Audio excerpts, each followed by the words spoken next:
There are two things underneath the Brooklyn Bridge that nobody talks about. The first is the river.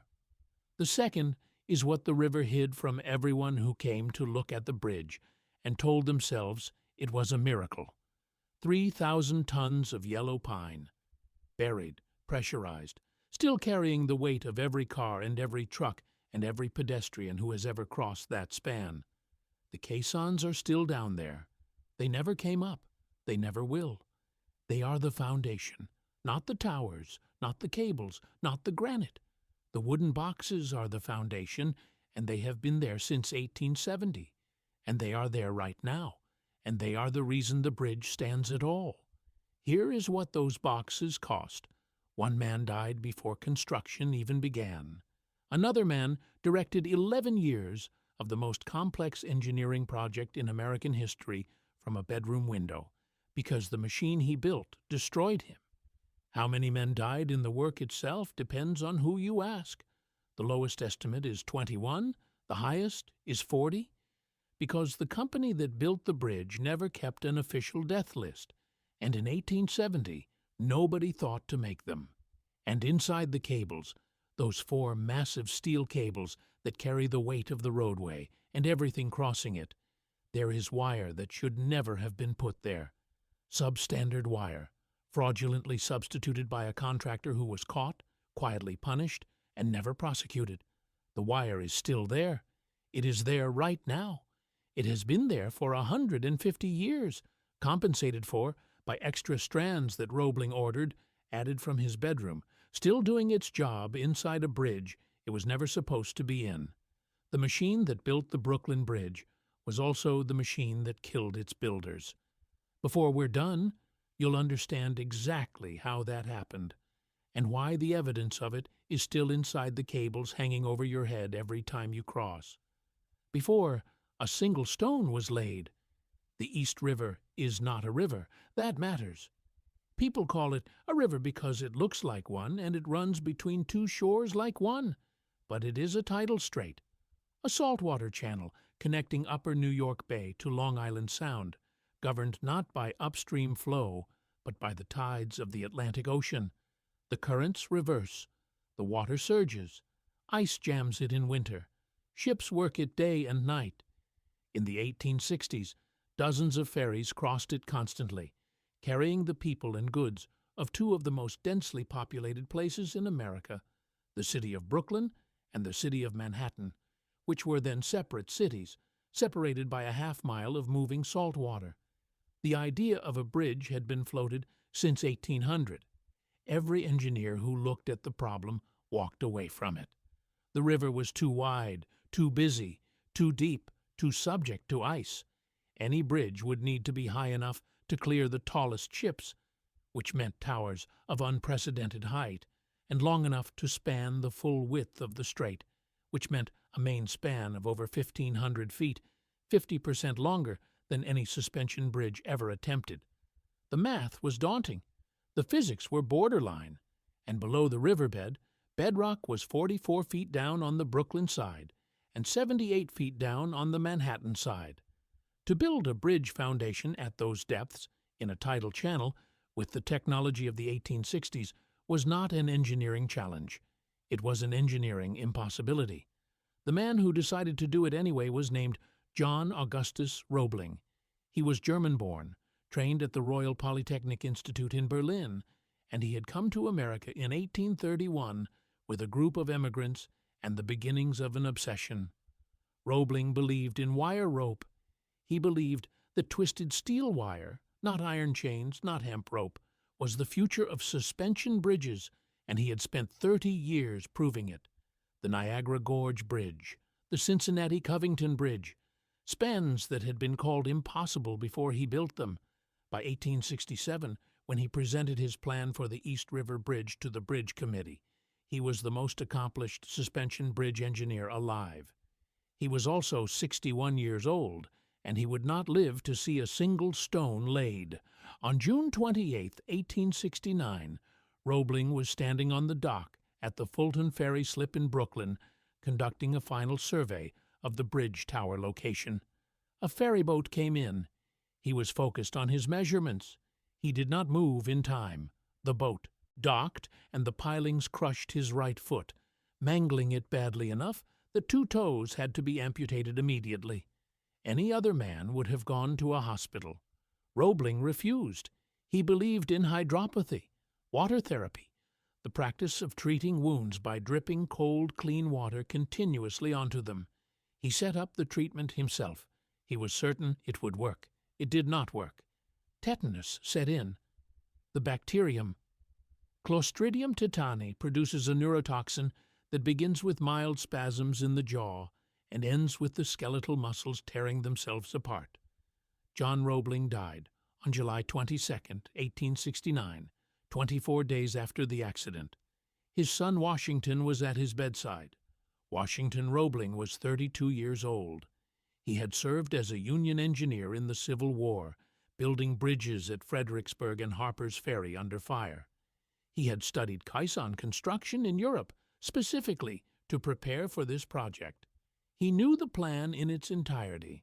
He was, in most respects, the only man alive who could finish what his father had started. On August 1, 1869, he was named chief engineer of the Brooklyn Bridge project. He had no idea what was about to happen to him. What he did know was that the project was already under siege before a single shovel hit the ground. Engineers who had looked at his father's plans called them reckless. Critics in the press argued that a bridge of this size and this design could not physically hold. The New York Bridge Company, the entity overseeing construction, was controlled by Tammany Hall, the notoriously corrupt Democratic political machine that ran New York City, and its directors were less interested in the engineering than in the contracts. Boss Tweed himself had initially opposed Washington's appointment, preferring a more prominent and more pliant engineer. Washington got the job anyway, but Tammany's fingerprints were on the project from the start, and every major contract, every supplier relationship, every financial decision would pass through men who had interests other than building a bridge. Washington. Roebling understood this. He chose to proceed regardless. Construction began January 2, 1870. The first task was the caissons, the great pressurized wooden boxes that would be sunk into the riverbed to give workers a dry space to excavate the tower foundations down through the muck to something solid enough to hold the weight of what would sit on top of them. Washington had designed both caissons himself. The Brooklyn caisson was built by the Webb and Bell shipyard in Greenpoint, 168 feet long, 102 feet wide, 9.5 feet of interior height, its roof a sandwich of 5 layers of dense yellow pine. It weighed 6 million pounds, 3,000 tons. When it was finished, 6 tugboats were needed to tow it 5 miles downriver from Greenpoint to its position in the East River. The day it was towed was, by all accounts, a 9-day wonder. Newspapers printed full explanations of how compressed air made underwater work possible. People lined the shores to watch. An inverted wooden crate the size of a city block moving down the East River on a Tuesday morning, flanked by tugboats. Nobody had seen anything like it, and nobody had any idea what would happen to the men sent inside it. They'd built the beast. Now came the hard part, sending men inside it, the wooden submarine. Imagine a box the size of a city block, open at the bottom, sitting on the riverbed. Inside that box, men are working in temperatures of 80 degrees Fahrenheit, stripped to the waist, standing in ankle-deep icy water. The water should be flooding in from below. The river is right there, pressing against the open bottom edge. But it is not flooding in. It cannot flood in because the box is pressurized. Compressed air is pumped continuously down through shafts in the roof. The air pushes the water back. The river is held at bay by nothing but pressure. That is what the caisson was, a pressurized wooden room open at the bottom, sitting on the floor of the East River, with men inside it digging toward bedrock. The work was specific. Workers, they called themselves sandhogs, shoveled clay and boulders and muck into the base of 2 vertical shafts called muck tubes. The muck tubes were water-filled columns running from the riverbed up through the caisson roof and into the open air above. On top, a derrick lowered a clamshell bucket down through the water in the tubes to grab the debris and haul it to the surface. As the sandhogs dug, the caisson slowly sank, about 3 inches a day, when construction went well. Inside the Brooklyn caisson at final depth, the air pressure was 21 pounds per square inch, just above 1.5 times normal atmospheric pressure. The men felt it as soon as they stepped through the airlock, a ringing in the ears, a peculiar lightness. Voices sounded strange and distant. One 16-year-old Irish worker described working inside. 6 men stripped to the waist in 80-degree heat, the sweat pouring off them immediately, standing in icy water held back only by the terrific pressure, the headaches blinding by the end of a shift. He was not exaggerating. That was the daily condition in the Brooklyn caisson, and it was the easier of the two. The Manhattan side went deeper, much deeper. The bedrock on the Manhattan side was 78.5 feet below high water, almost twice the depth of the Brooklyn side. To hold back the river at that depth required air pressure of 35 pounds per square inch, more than double normal atmospheric pressure. The Manhattan caisson's roof was 22 layers of timber, 12 feet thick, with 28,000 tons of granite masonry resting on top of it during the work. The men inside were working in conditions that would not be understood as medically dangerous for decades. But before the Manhattan caisson even reached its worst depths, the Brooklyn caisson nearly destroyed itself. On a Sunday morning in 1870, a day when no workers were in the caissons, the water level in one of the muck tubes dropped dangerously low. During working hours, the constant pull of the clamshell bucket kept sediment suspended in the water, making it heavier and better able to resist the air pressure from below. On this quiet Sunday, the water in the tube was clean, light, and suddenly there was not enough weight to hold back the pressure. The compressed air blew out through the muck tube with a detonation that people heard for blocks. A waterspout erupted 500 feet into the air above the East River, raining water and mud and river debris onto the entire Fulton Ferry neighborhood.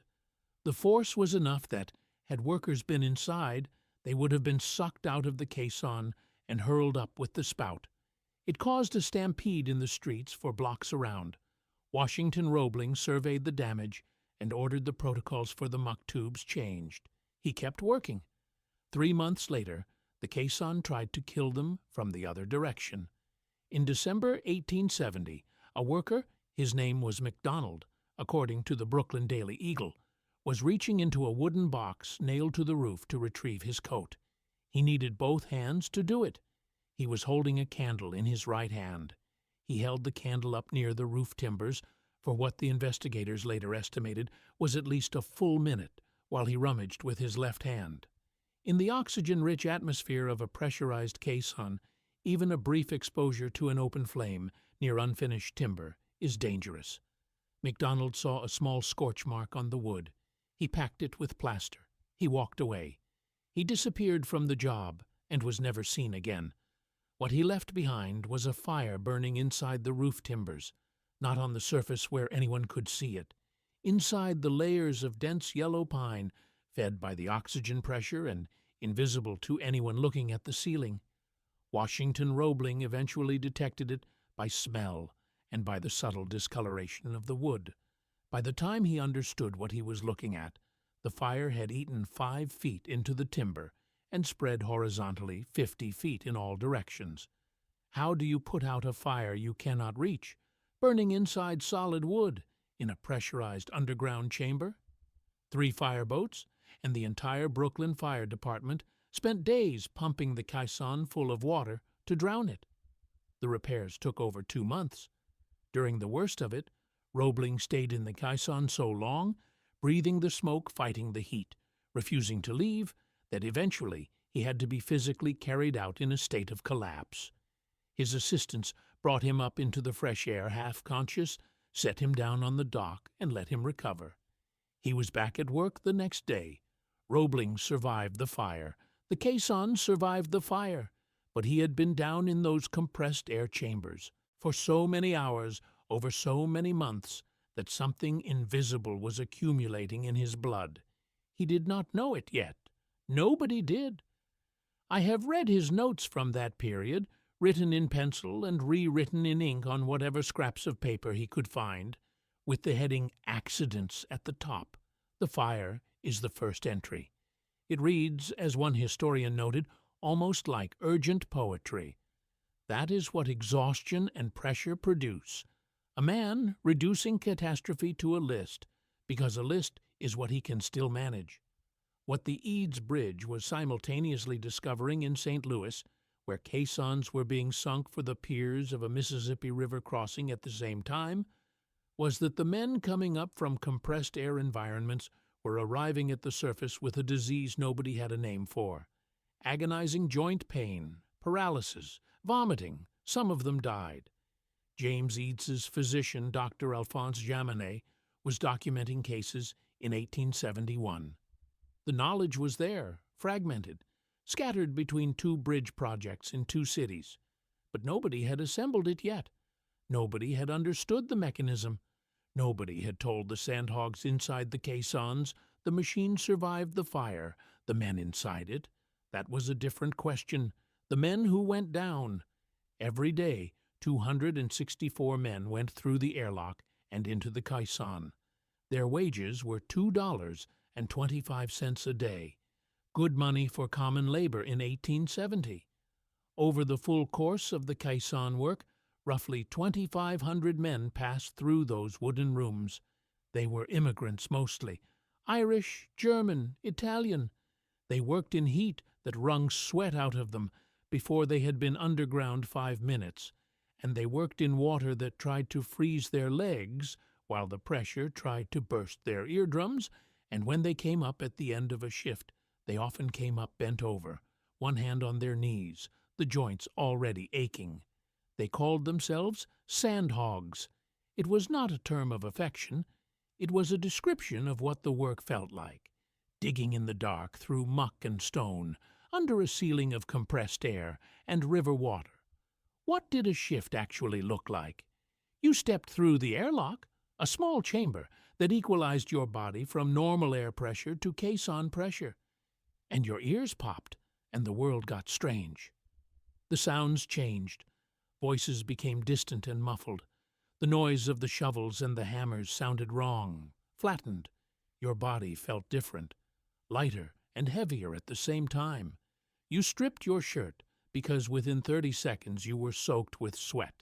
You worked with a shovel or a pickaxe or a blasting charge in the dark, under lanterns, shoveling muck and clay and boulders into the base of the muck tubes while the derrick above clawed it up and away. The caisson smelled of river mud and burning candle fat and the particular metallic stink of pressurized air. You did that for a shift.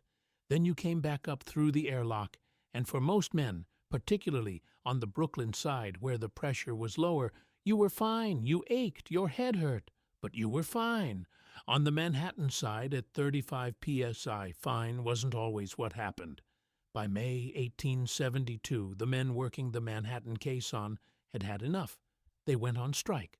The demand was $3 for a 4-hour shift, half the normal day for more money, because of the exceptional danger of working at 35 psi. The men understood, even without the medical vocabulary, that the deep side was more dangerous than the Brooklyn side. They could feel it. The aches were worse. The recovery took longer. Some of the men who had worked both caissons refused to go back down on the Manhattan side. The New York Bridge Company responded by threatening to fire every striker immediately and replace them. The men went back to work. They were not wrong about the danger. The Manhattan caisson was killing them. They just did not know exactly how. The mechanism was this. At elevated air pressure, the nitrogen in the bloodstream, normally inert, normally passing through without consequence, begins to dissolve into the blood and tissues in larger quantities. The body absorbs it because the pressure forces it in. When the worker surfaces, if the transition from high pressure to normal pressure happens too quickly, that nitrogen comes out of solution, the same way carbonation erupts from a bottle of beer when you open it too fast. Nitrogen bubbles form in the joints, in the spinal cord, in the brain. The pain is described as being stabbed from the inside with hot pokers. The paralysis begins in the legs. Some men recovered, some did not. Could the doctors help? Not yet. In 1872 there was no treatment, no understanding of the mechanism, no protocol for coming up from depth safely. There was only the observation that some men came up fine and some men came up bent double. There was no way to know in advance which category you were going to be in. On April 22, 1872, a German laborer named John Myers went through the airlock on his second day of work in the Manhattan Caisson, completed his shift, and came back to the surface. He made it home. He collapsed from abdominal pain and never got back up. He was the first man to die from what would later be called the bends. 8 days after John Myers died, an Irishman named Patrick McKay died from the same cause. Within a month, Daniel Reardon, also Irish, was dead. 3 men dead from the same invisible cause in less than 30 days. Would Washington Roebling halt the work? He had to. The Manhattan caisson digging stopped after the 3rd death. The project physician, Dr. Andrew Smith, was at this point overwhelmed. Between January 25th and May 31st of 1872, he had treated 110 cases of decompression sickness. 3 of his patients were dead. He had no effective treatment and no clear understanding of the mechanism. What he did have was meticulous documentation, and he used it. In 1873, he published his clinical report, the first formal description and naming of caisson disease in medical literature. That report became foundational. It is the direct ancestor of every decompression protocol that exists today. But that was later. In 1872, the men working the caissons had none of it. Washington Roebling had been in those caissons more than almost anyone. He led from the front. It was his character, formed in the Civil War, where he had built bridges under fire and never sent a man somewhere he would not go himself. He had been in the Brooklyn caisson during the fire. He had been in the Manhattan caisson during the deepest, highest pressure work. He had stayed underground during the worst conditions, personally supervising, personally problem-solving, personally refusing to surface until the work was done or the situation resolved. He believed that a chief engineer who would not share the conditions of his workers was not fit to direct them. He was wrong about that.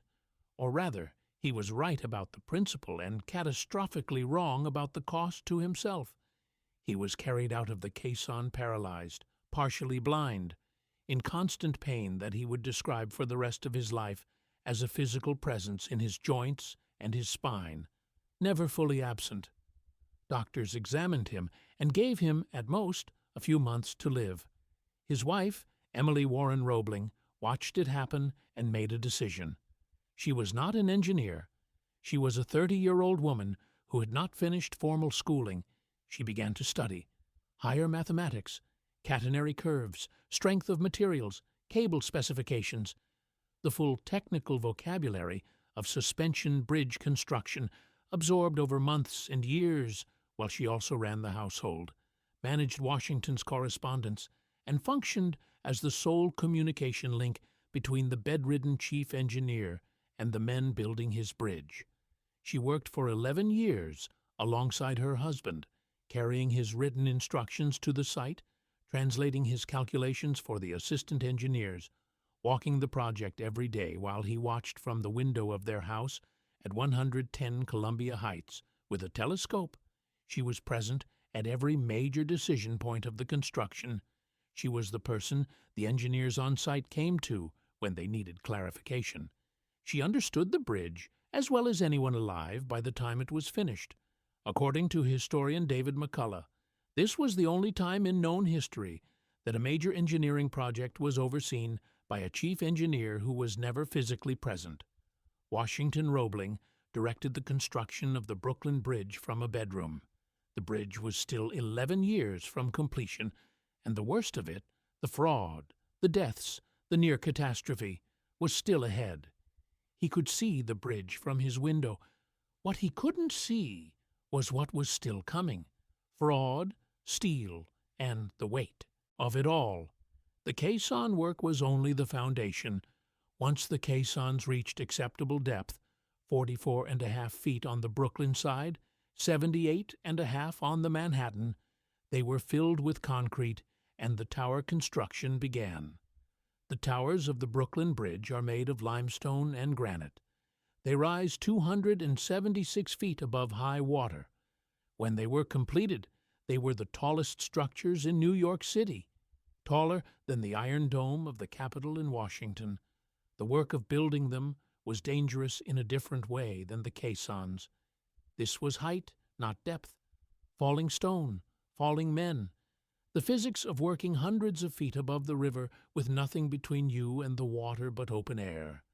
The stone blocks for the towers were enormous, each one requiring a pulley system running on a continuous steel rope, driven by steam engines at ground level, to haul them up the side of the growing tower and maneuver them into position with a derrick working from the top. The men on the derricks worked at height, with no safety equipment beyond their own grip and their own judgment. There was no net. There was no harness. There was a sign later erected at the approaches to the construction area that read, "Safe for only 25 men at one time. Do not walk close together, nor run, jump or trot. Break step." That was the extent of the safety culture. On October 23, 1871, while the Brooklyn Tower was under construction, a pair of derricks used to haul granite blocks to the top suddenly failed. The wooden boom of one derrick swung and sheared off the top half of a rigger's head. His name was John French. A man named Dougherty was crushed by a falling derrick mast. John McGarrity leaped for his life and did not make it. A stonemason named Thomas Douglas survived the initial accident, but died later of his injuries. 4 men dead in a single incident. Their names are not on any memorial at the bridge. Construction continued. It always continued. By 1876, 3 more men had fallen from the towers to their deaths, and 9 others had died in various other accidents. The death toll was mounting. 21 confirmed by one account, 27 by another, possibly as high as 40. The company kept no official list. The deaths of immigrant laborers were not, in 1870, considered worthy of formal record. But the project's greatest test was not yet physical. It was financial, and it came wrapped in fraud. Would a bridge that had already survived fire, blowouts, caisson disease, and the paralysis of its own chief engineer now be betrayed by the very wire holding it up? The cables of the Brooklyn Bridge are what hold it up. 4 main cables, each containing thousands of individual wire strands, draped from tower to tower and anchored deep in the river banks. The wire had to be crucible steel, the best available, tested, and certified to specification. A contractor named J. Lloyd Hay won the bid. Washington Roebling distrusted Hay from the start. He knew Hay's reputation. He ordered every single ring of wire tested rather than the standard spot check of every 10th ring. Hay got around it anyway. His method was elegant in its audacity. Wire that was tested and passed would be loaded onto wagons at his mill and hauled to the bridge. But the wagons would stop in the night, and the certified wire would be replaced with rejected wire before morning. Roebling's inspectors caught it by secretly marking the good wire. Hay was confronted, warned, and told to stop. He found another method. The rejected wire pile at the mill was supposed to grow larger as batches failed inspection. Instead, it was shrinking. The rejected wire was disappearing. It was on its way to the bridge. By the time the full pattern was understood, 6 months of cable spinning had been completed with inferior wire. Of 80 rings of wire tested in the audit, only 5 passed standards. Hay had earned an estimated $300,000 from the fraud. Washington Roebling calculated the damage precisely from his bedroom. The inferior wire left the bridge 4 times as strong as required, rather than 6 to 8 times. Think about what that calculation meant. A man who could not walk, who could not visit the bridge he was building, who directed construction through a telescope and a series of notes carried by his wife, that man had to decide, alone, whether the bridge his father had conceived, and that had already cost him his own health, was still safe enough to stand. He did the mathematics. He concluded it was. He ordered 150 extra wires added to each cable to restore the safety margin. The Board of Trustees, aware that scandal would kill the project politically, hushed it up entirely. Hay was not fired. He was quietly required to personally pay for the additional wire. No charges were filed related to the fraud. Hay eventually went to prison for check kiting. The wire crime was never prosecuted. The substandard wire is still in the bridge today. The cable spinning was completed on October 5, 1878. The roadway construction took 4 more years, and when the bridge finally opened on May 24, 1883, it was 13 years after Washington Roebling had gone down into the first caisson, and 11 years after he had been carried out of the last one. He was 45 years old and still confined to his house. The first person to cross the Brooklyn Bridge was Emily Warren Roebling. She carried a rooster, a symbol of victory. Behind her, eventually, came the governors and the mayors and the military officials and the dignitaries who gave speeches about American genius and the triumph of engineering. Washington watched from his window. 6 days later, a rumor circulated in the crowd, nobody ever identified where it started, that the bridge was about to collapse. People panicked. 12 people were trampled to death in the stampede to get off the bridge. A week after that, P.T. Barnum drove 21 elephants across the bridge to prove it was sound. The famous Jumbo led them. The bridge held, the bridge stood. But the cost of it, that's what people forget, what lies beneath. Stand on the Brooklyn Bridge today. Walk out to the middle. Look down at the river, or look up at the cables, or look at the towers and try to estimate their height. 276 feet. The tower stones are the size of automobiles. The cables contain enough wire to circle the earth 3.5 times. From this bridge, when it opened, you could see every other structure in New York City below you.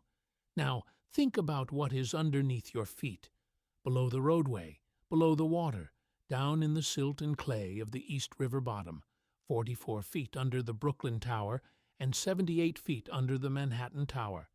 The caissons are still there. They were never removed. There was no mechanism to remove them. They were filled with concrete in 1872 and became the permanent base of the towers, and they have been down there ever since, absorbing the weight of granite and limestone and steel cable and every vehicle and pedestrian that has crossed this bridge for 140 years, 3,000 tons of southern yellow pine, still pressurized in the sense that the weight above prevents any air from ever escaping, still doing the job they were built to do, still the foundation. What is also still in the cables is Hay's wire, the inferior wire that was never pulled. The substandard strands are still wrapped inside the 4 main cables, compensated for but present, and they will be there until the cables are replaced entirely, which has not happened yet for the main load-bearing cables. When you drive across the Brooklyn Bridge, you are trusting steel that a convicted fraudster substituted in the night 150 years ago, and the trustees decided was not worth the scandal of fixing properly. The bridge holds. Roebling's engineering held even against the corruption his own employer allowed. Washington Roebling was expected to die in 1870. Doctors gave him months. He lived until July 21st, 1926, 43 years after the bridge opened, 89 years old. He outlived Emily, who died in 1903. He outlived the engineers who had carried his instructions to the site. In his last years, his health had partially recovered, and he was able to visit the bridge. He had not seen it up close since 1872. He stood on it and looked at the towers and the cables and the roadway, and said very little by all accounts. The project physician, Dr. Andrew Smith, published his 1873 report on caisson disease and gave a name and a clinical description to something that had been killing workers without a name for decades. His documentation formed the basis of the medical understanding of decompression sickness. The protocols developed in the decades after, the stage decompression, tables, the hyperbaric chambers, the recompression treatment methods that are now standard in every diving emergency, all trace back to the work done on the Brooklyn and Eads bridges. The men who died of the bends in 1872 died in part so that the knowledge their deaths generated could eventually save other men. That is not a comfortable sentence. It is simply what happened. Consider what the bridge actually was when it opened, the longest suspension bridge in the world, the first bridge to use steel wire instead of iron for its main cables, the first major engineering project to use explosives inside a pneumatic caisson, the first fixed crossing of the East River, a body of water that had separated two of the largest cities in America for 200 years. On the day it opened, Brooklyn and Manhattan were still technically separate cities. The bridge made their eventual consolidation into a single New York City, which happened in 1898, effectively inevitable. Every borough resident who crosses into Manhattan today, in any form, crosses because the Brooklyn Bridge existed first. The bridge held the world record for suspension span until 1903, when the Williamsburg Bridge opened just upriver. By then, the world had moved on, and the Brooklyn Bridge was simply a bridge. No longer a wonder, just infrastructure. That is what happens to engineering when it works. It becomes invisible. It becomes assumed, but invisibility is not the same as absence. The costs do not disappear when people stop thinking about them. They go underground, literally in this case, and they keep working, and the world that rests on top of them never looks down. What it does not do is advertise what is underneath it. The caissons are not on the tourist map.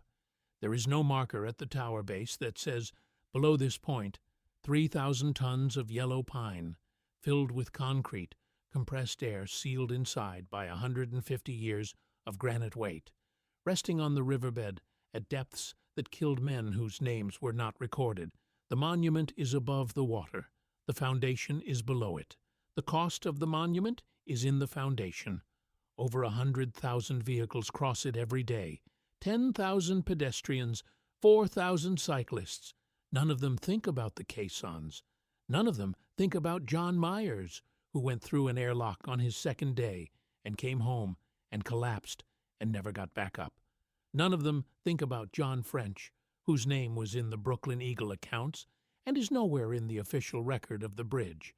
None of them think about the 2,500 men who went through those airlocks and came back up with their joints on fire and their heads ringing and their wages of $2.25, and did it again the next day and the day after that. John Roebling never saw a stone laid. Washington. Roebling directed it from a window for 11 years. The sandhogs who went down and died left no official list. The fraudulent wire is still inside the cables. And under everything, under the towers, under the river itself, the wooden boxes sit in the dark and hold up everything built on top of them. They don't make them like that anymore. Not the bridges, not the men who built them, and not the machines that broke them in the building.